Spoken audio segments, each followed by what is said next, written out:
बिस्मिल्लाहिर्रहमानिर्रहीम। अस्सलाम वालेकुम। आप देख रहे हैं प्राइम ग्लोबल।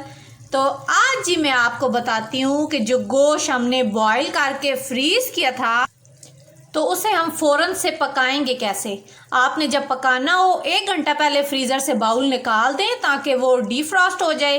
अब आपने करना क्या है कि पतीले में गोश्त को डाल के आपने डालना है घी डालना है और साथ ही फिर हम उसमें डालेंगे टमाटर और सब्ज़ मिर्च। इसमें हमने लहसुन प्याज कुछ नहीं डालना क्योंकि मसाले के अंदर लहसुन और प्याज जो है ना हमारा हुआ था, तो लहसुन नहीं डालना इसमें। और साथ ही हम डाल देंगे इसके अंदर मसाले डाल के अब इसकी तेज़ आंच पे हमने करनी है भुनाई। तेज़ आंच पे अब हम इसकी अच्छे से करेंगे भुनाई ताकि टमाटर जो है उसमें अच्छे से गल जाए और उसके बाद फिर आप सब्ज़ी या दाल जो भी चीज़ डालनी होगी ना आप वो डालेंगे। अभी टमाटरों के गलने तक हम इसकी तेज़ आंच पे भुनाई करेंगे।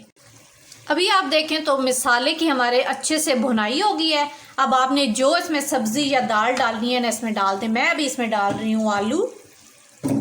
तो अभी इसमें आलू डाल के थोड़ी देर भुनाई करेंगे और फिर आपको जितना पानी चाहिए। अभी आप देखें तो आलू की भुनाई अच्छे से हमारी हो गई है। ये देखें घी सारा छोड़ दिया है। तो अब आपको जितना पानी चाहिए उतना पानी डालेंगे। अभी हमने पानी डाल दिया है। अब इसे हम रख देंगे जी दम पे। तो बस जितनी देर में आलू गलेंगे तो हमारा आलू गोश्त जो है वो तैयार हो जाएगा।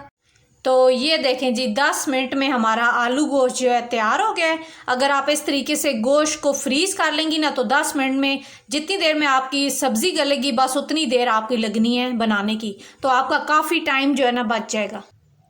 तो 10 मिनट में जी हमारा मज़ेदार सा आलू गोश्त हो गया तैयार। अपने घरों में बनाइएगा और कमेंट करके ज़रूर बताइएगा कि आपको रेसिपी कैसी लगी है। अब तक के लिए इतना ही। अपने अपने घरों में खुश रहें, आबाद रहें। अल्लाह हाफिज़।